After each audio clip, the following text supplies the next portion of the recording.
And welcome back to the 50 Shades Pokemon Silver Nuzlocke Edition Let's Play! In which I try not to let my Pokemon die, but tears will be shed, and that's really all I can say.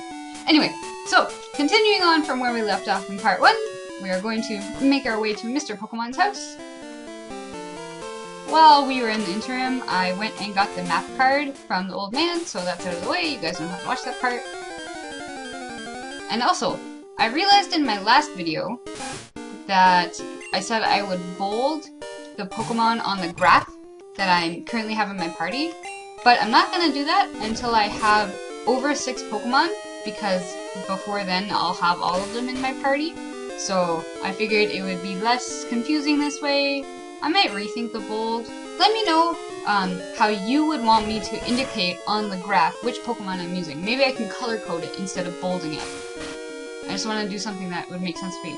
Also, just as a reminder, I cannot catch Pokemon yet, so my Nuzlocke run doesn't officially begin until I go back to New Barktown and get my Pokeballs. But for now, we are training our Cyndaquil, Felicia. I love Cyndaquil. I'm gonna get some berries.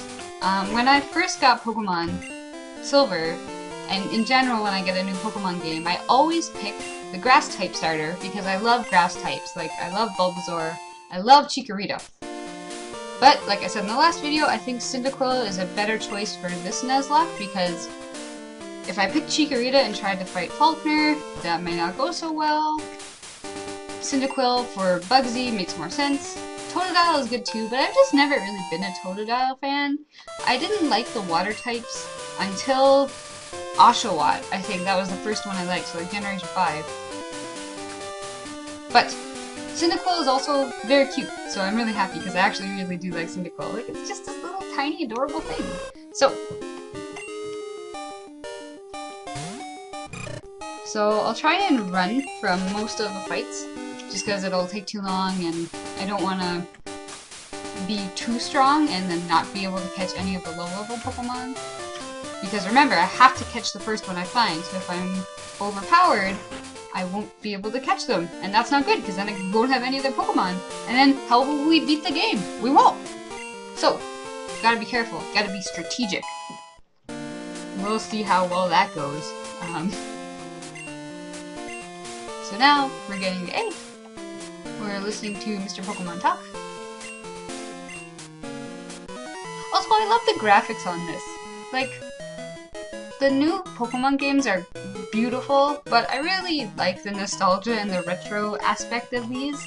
And I find the whole aesthetic of Generation 2 was very beautiful, like the watercolor kind of theme. Like, even in the pixel art, you can kind of get the watercolor theme. You know, like, maybe less so in this, but when you look at the Pokemon sprite work, beautiful. I know I'm kind of rambling. I'm dependable! Thanks, Professor Oak! So now we get our Pokedex, which is not really gonna matter in this case because we're never gonna fill it. Sorry, Professor Oak. I'm gonna let you down. I'm not as dependable as you think I am.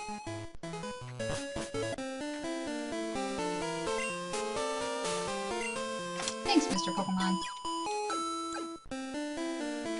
I also love the music in Pokemon Silver and Gold and things like that.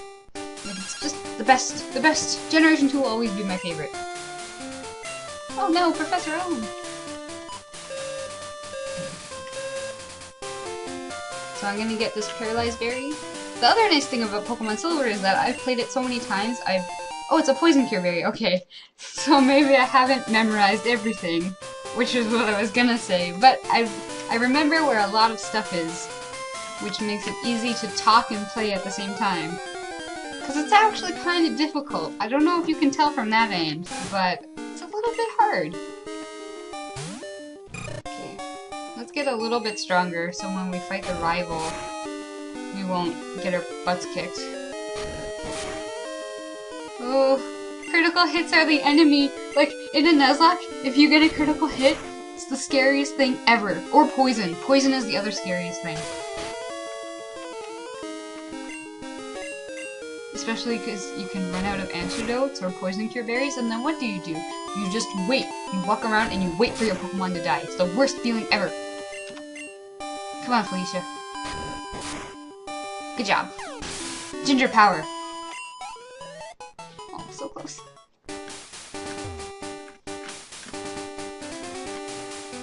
And I'm kind of trying to avoid most of the grass, because we don't want to get in too many fights, because it takes too long, and I don't want Felicia to die. And that's the other thing. As we play, I'm not going to be referring to my Pokemon as their Pokemon species name, but as their nickname. Right? So like this part, this is nice because we can just bypass the grass. And then we're gonna run into the Pokemon Center so we can heal up a little bit.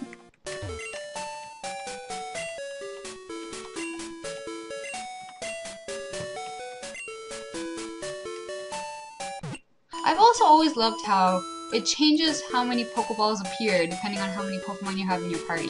I know it's like a really tiny detail, but I always really like that about it. Pokemon is the best, you guys. It's like my favorite game. Okay. I'm gonna save, just in case, because now we have to fight the rival. I also realized I haven't thought of a name for my rival yet. Okay. While we're fighting, I gotta think of that.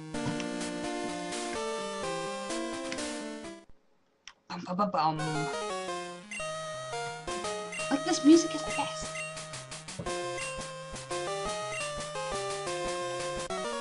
The other thing about a Nuzlocke is that if you think about it in terms of the actual story of the game, it changes it. Like, if you do a Nuzlocke mode for Pokemon Red and Blue, there's a point when Gary loses his Raticate and he doesn't use it anymore. And sometimes people think that maybe it's because you killed it. So it can't really happen in this one because he kind of uses the same Pokemon throughout, but still. So I'm leading off with a smoke screen because I want to try to survive, see? So it's good. And now we're just going to go for straightforward bashing. It may not work in this game, but in general when I play Pokemon or games of any type, I like to just attack directly. Like, I'm the kind of person who doesn't want to stand back and cast spells and do buffs and debuffs. I just want to hit people. I sound very violent right now. But, oh no! Felicia! Oh no, we're in the yellow! But Felicia had a berry, so it's okay. Oh goodness, this is scary. We can't lose yet, Felicia. We have to win. This Totodile has so much defense.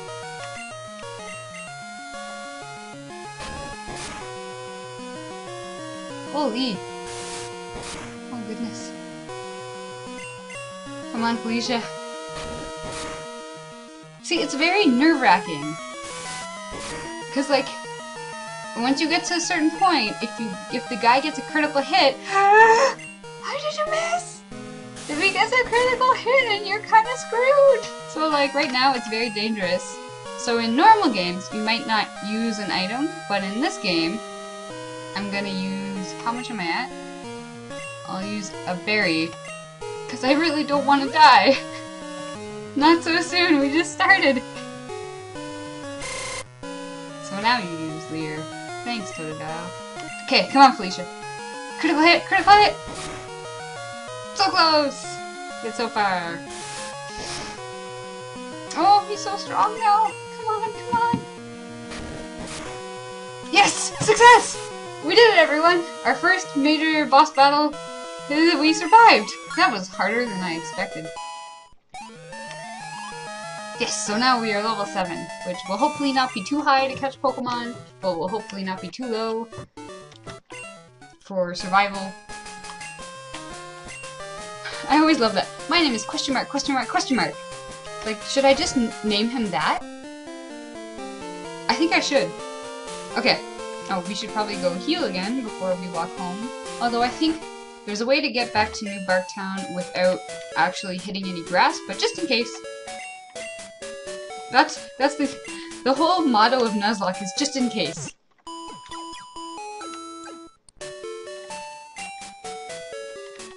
Thanks, Nurse Joy. Okay, let's go home.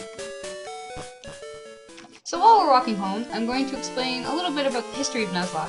If you already know it, this might be a little boring, but I'll try to make it interesting. So, like I said in the first video, Nuzlocke was made up by a guy who wanted to make Pokemon more difficult and more interesting.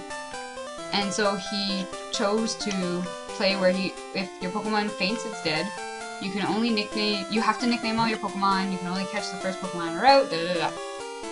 But he did his as Lost theme, as in the Lost television show, and so he was doing a Ruby, I think it was Pokemon Ruby Nuzlocke?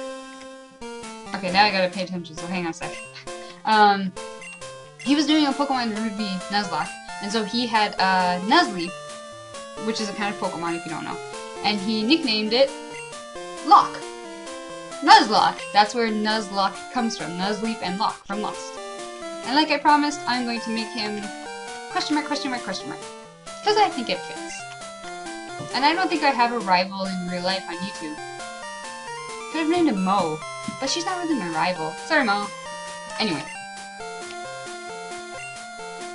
So yes, so the guy made Nuzlocke, and it has become a thing, and people do comics, they do videos, there's amazing stories out there of people who do it, and there's tons of videos on YouTube. So this is my small addition to that world of Pokemon death. Yep. Crying. Yep. Yes, we should take the gym challenge. So we can kill every Pokemon in the world and become the only ones left standing.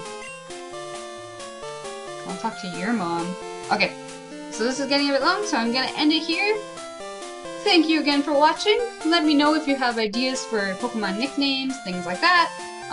Let me know if there's anything I can do to improve or make this more interesting to you. I know there's sometimes when I just ramble, and I know I'm making some mistakes with my speaking. It's because I can only do this once, and the editing is kind of not as easy as with other videos where I can mess up 100 times. Anyway, thank you for watching. I love you all. I will see you next time in the next video. We're gonna go catch some Pokemon. Finally. Okay, see you later. Bye!